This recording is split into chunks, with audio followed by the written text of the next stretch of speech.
காலி பாட்டில்கள் மற்றும் ஸ்டிக்கர் ஒட்டுவதால் பணிச்சுமை அதிகரித்து வருவதாக டாஸ்மாக் ஊழியர்கள் குற்றம் சாட்டியுள்ளனர்.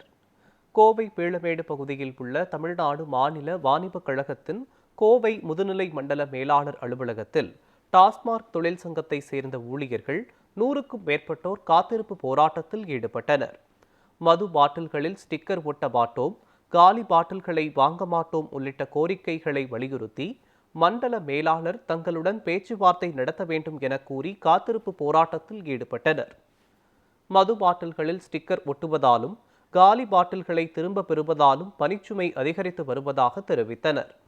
மேலும் எச்சில் பாட்டில்களை வாங்கும் போது டாஸ்மாக் ஊழியர்களுக்கு சுகாதார சீர்கேடு ஏற்பட்டு உடல்நலம் பாதிக்கப்படுவதாகவும் வேதனை தெரிவித்தனர்.